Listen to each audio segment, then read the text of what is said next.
আর বাবার নাম পুরো আমার বাবার নাম হচ্ছে মোহাম্মদ হায়দার আলী। তিনি প্রায় দীর্ঘ 40 যাবৎ বিএনপি রাজনীতির সাথে জড়িত। তো আমি হচ্ছে ওনার বড় সন্তান মোহাম্মদ হুসাইন আলী অপূর্ব। আপনারা এখানে সবাই আসছেন, আপনাদেরকে আমি ধন্যবাদ জানাচ্ছি। আমার বাবা নির্বাচনী রাতে সহিংসতায় আহত হন। তার ব্রেনে হ্যামারেজ হয় এবং মাথার ভিতরে রক্তক্ষরণ সহ রক্ত জমাট হয়। পরবর্তীতে সার্জারির পর এখন পর্যন্ত আজকে প্রায় 9 থেকে 10 দিন তার চিকিৎসা চলছে। এখনও তিনি আইসিইউতে ভেন্টিলেশনে আছেন। এখন পর্যন্ত আসলে ওনার অবস্থা কোনো পজিটিভ কোনো দিকে যায়নি। আমি আপনাদের কাছে আসলে সর্বপ্রথম চাচ্ছি আমার বাবার জন্য দোয়া, যে তিনি যেন দ্রুত সুস্থ হয়ে আমাদের মাঝে ফিরে আসেন।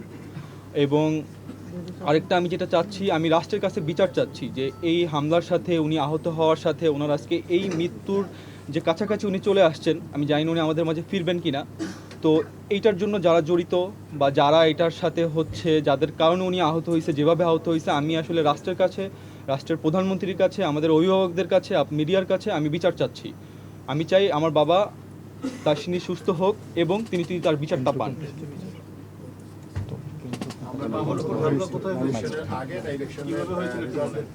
রেজাল্টের পরে না, এগুলো প্রত্যেকটা ঘটনা ঘটেছে রেজাল্টের আগে। যখন কিছু ঘটনা ঘটেছে আপনার যখন ভোট চলছে, যেমন মাইলস্টোনে ইনারা আহত হয়েছেন, ইনার হাত ভেঙে ফেলেছে। মাইলস্টোনে খোদ প্রতিপক্ষ ক্যান্ডিডেট দাঁড়িয়ে অর্ডার দিচ্ছিল এবং মাইলস্টোনের ভিডিও যেগুলো ভাইরাল হয়েছে দেখবেন, এই যে আমাদের একজন ত্যাগী কর্মী উনি নিজে প্রতিপক্ষকে থামাতে চেষ্টা করছিলেন। সেইখানে ওনারা যতক্ষণ পর্যন্ত থামিয়েছেন, তারপর আর্মি এসে সেটাকে সঠিক ব্যবস্থা নিয়েছে।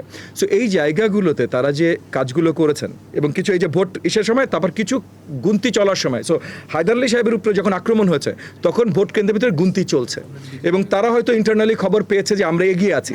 সেই জায়গাটায় আক্রমণ করে বা ভোট সেন্টার দখল করে ওই ভোট গণনা যেন তারা ওলটপালট করতে পারে, সেটার একটা প্রচেষ্টায় হায়দার আলী সাহেব। মোহাম্মদ আলী আলিম মাদ্রাসা 43 না, মাইলস্টোন 43। আলিম মাদ্রাসাটা কত নম্বর সেন্টার? আলিম মাদ্রাসাটা হচ্ছে 34 নম্বর ওয়ার্ডে। 34 নম্বর ওয়ার্ডের সেন্টার নাম্বারটা আপনারা নিজে দেখে নিতে পারেন বা পরে আপনাদের জানিয়ে দিতে পারি। সো এই অবস্থানগুলো আপনাদেরকে পরিষ্কার করে জানাবার জন্য আজকে আমাদের এই প্রেস কনফারেন্সটা ডাকা, এবং যেটা আমি আপনাদেরকে প্রথমেই পরিষ্কার করলাম যে আজকে এখানে এগেন হায়দার আলী সাহেবের পরিবার ওনারা অ্যাটেম্পট টু মার্ডার মামলা করবেন। বাকি সকলে তাদের উপরে যে আক্রমণ হয়েছে টেরোরিজম অ্যাক্টের আন্ডারে বা যে অ্যাক্টের আন্ডারে এই মামলাগুলো হয়, তাদের ওই থানাগুলোতে আদাবর থানা, মোহাম্মদপুর থানায় ইমিডিয়েটলি এই মামলাগুলো দায়ের করা হবে। আপনাদের কোনো প্রশ্ন থাকলে করতে পারেন। প্রশ্ন করতে চাই, রাজনৈতিক মামলাগুলোতে গণহারে অনেক বেশি আসামি করা হয়।